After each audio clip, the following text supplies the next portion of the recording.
Bonjour et bienvenue dans ce nouveau numéro de l'invité du jour. Avec moi, Monsieur Jossard Martin. Bienvenue sur notre plateau. Merci bien. Alors, vous êtes écrivain, entrepreneur social, auteur, conférencier. Ai-je oublié un pan de vos multiples casquettes? Je suis également membre du consortium des entrepreneurs nouvelle génération qui impulse une dynamique qui fait la promotion donc, de l'entrepreneuriat social au Gabon. Et nous avons effectivement lancé un programme, disons le premier forum du forum de l'entrepreneuriat social au Gabon. Et aujourd'hui, nous lançons un programme de formation qui vient en continuité pour appuyer les acteurs de ce secteur-là. Alors, comme vous l'avez dit tout à l'heure, vous êtes membre du consortium des entrepreneurs de la nouvelle génération. Quel est l'apport justement de cette organisation dans la sphère entrepreneuriale au Gabon? Bon, il faut dire que le consortium est un organisme patronal qui réunit des entrepreneurs de tous bords de domaines d'activité et donc qui unissent leurs forces pour apporter des solutions aux entrepreneurs, aux personnes qui aspirent à évoluer dans le domaine social, dans le domaine aussi économique. Mais nous sommes aujourd'hui penchés sur la question de l'entrepreneuriat social pour davantage susciter des vocations, mais accompagner aussi les personnes qui évoluent dans ce domaine. Donc vous avez vraiment de réelles mesures d'accompagnement justement pour des personnes qui ont ce besoin-là? Justement, et ce programme de formation constitue justement un exemple assez parlant. Et bien, il permettra tout simplement de renforcer les capacités des participantes justement de ce programme. Alors justement, demain se tiendra votre séminaire qui aura pour thème la culture associative et entreprendre en milieu associatif. Quelles sont les catégories de femmes qui sont visées par ce programme? Alors, les femmes concernées par ce programme sont les leaders des structures associatives, donc les femmes qui sont responsables des coopératives, des associations, mais aussi des ONG.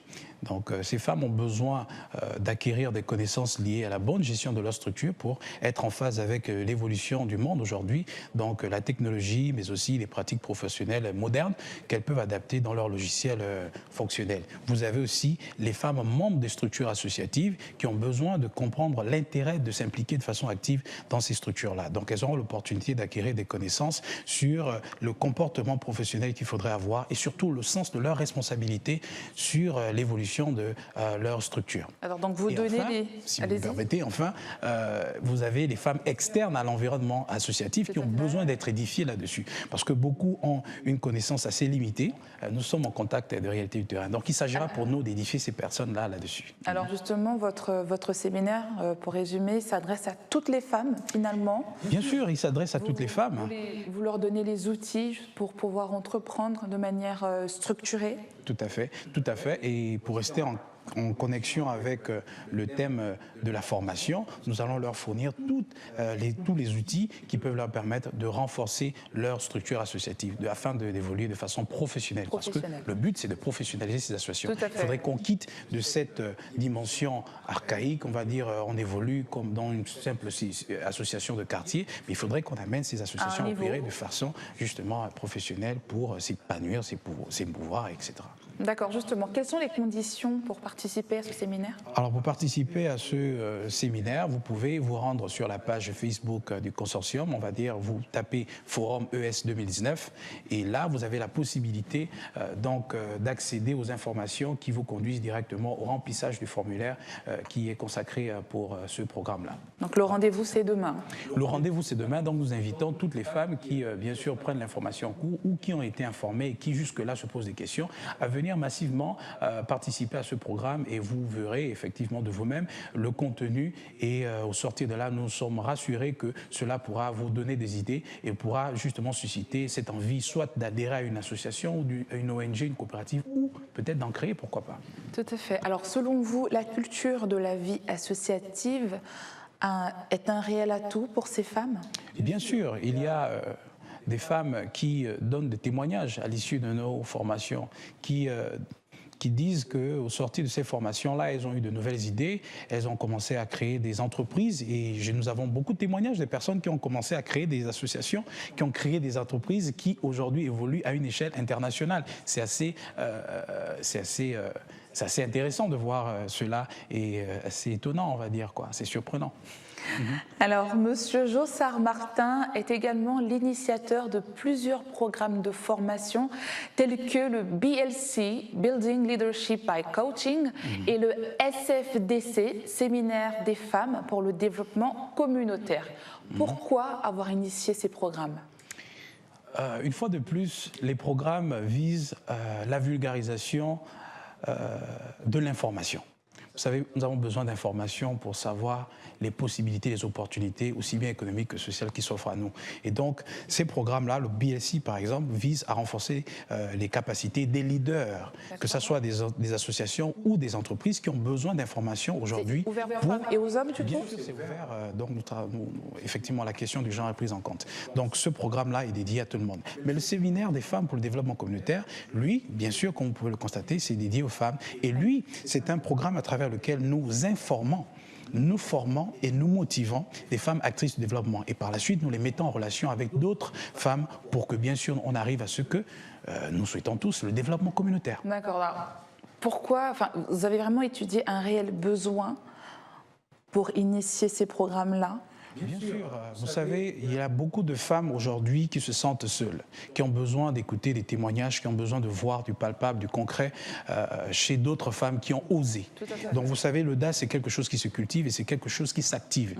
Et donc comment faire des femmes qui sont des modèles dans leur domaine, être des activatrices de développement. Et c'est en cela qu'on dit que le développement personnel est un facteur de développement communautaire. On peut arriver à activer le développement des autres par notre témoignage. Donc ces plateformes-là servent effectivement de formation, mais aussi de partage d'expériences pour permettre aux femmes participantes de prendre des initiatives de développement. Alors, toujours dans la même veine, vous êtes également auteur du livre « Exprime ta passion et suscite des vocations ». C'est un livre qui a connu un franc succès auprès des femmes. Comment est-ce que vous l'expliquez ? Le livre « Exprime ta passion et suscite des vocations », comme son nom l'indique, c'est un support qui parle aux femmes. Mais pas seulement aux femmes, qui parle à tout le monde. Mais on va dire que les femmes ont cette particularité de facilement développer leur capacité d'influence positive. Et ce livre-là, comme il traite de la question de passion, connaît un franc succès justement chez les femmes parce qu'elles sont assez promptes lorsqu'il s'agit, lorsqu'on parle des questions de vulgariser les passions. Bon, il faut dire que on a collecté beaucoup de témoignages chez les femmes, donc plus de témoignages chez les femmes que chez les hommes. Justement, si vous... Comment est-ce que vous expliquez cela, justement ? Mais c'est à cause de ce caractère singulier qui est chez la femme, c'est-à-dire la femme est prompte aux initiatives innovatrices, innovantes. La femme facilement réagit lorsqu'il y a des programmes de formation. La femme facilement est amenée à prendre des initiatives qui visent son propre développement. Et donc, elle est foncièrement entreprenante. Donc, tout ce qui concerne la passion, la femme se retrouve là-dedans. Et c'est d'ailleurs la raison pour laquelle vous avez des témoignages de femmes qui ont assisté à nos formations, qui disent qu'elles ont créé des entreprises. Dans ce livre, il y a énormément de témoignages de femmes. Oui, en effet. Je pense que c'est ce qui a motivé l'écriture de ce livre. Pas nécessairement, il faut dire que ça n'a fait que constituer un élément intégrant donc, de la motivation de l'écriture de ce livre-là. Il faut dire que ça émane de l'expérience du SFDC, le Séminaire des femmes pour le développement communautaire. Nous avons vu des femmes qui ont assisté et qui aujourd'hui témoignent des entreprises qu'elles ont pu créer. Et donc, on ne pouvait pas être insensible à cela. Je me suis vu donc dans l'obligation d'intégrer ces témoignages-là dans le livre pour inspirer encore d'autres femmes. Alors, vous avez également un premier livre qui est la culture entrepreneuriale. Comment justement vous avez, je ne dirais pas fait cette transition, mais on passe de la culture entrepreneuriale à exprime ta passion. Comment se fait cette évolution ? D'accord. En fait, il faut dire que c'est une série de livres, c'est une collection qui est sortie d'ailleurs en même date. D'accord. Donc, c'est 2 livres qui constituent un outil de développement personnel qui amène des personnes à tout simplement s'émouvoir dans cette sphère-là. Le livre La culture entrepreneuriale selon l'approche CIDC montre comment découvrir, développer et valoriser son talent. D'accord.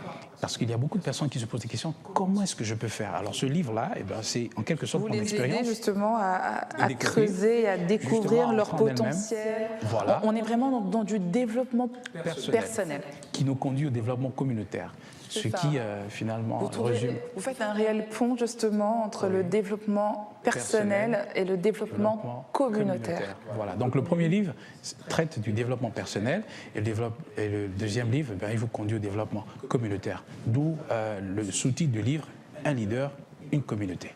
Voilà. En tout cas, c'est le livre qui en ce moment, fait parler de vous. On va dire, plus ou moins. Pour votre plus grand bonheur, en tout cas. Merci, merci. Et pour le plus grand bonheur de ces femmes-là, justement, sûr, qui l'achètent. bien sûr. Enfin, il n'y a pas que des femmes, mais c'est essentiellement des femmes. Oui. Mais en tout cas, c'est un livre qui est porteur. D'accord. Merci beaucoup. Qui est porteur.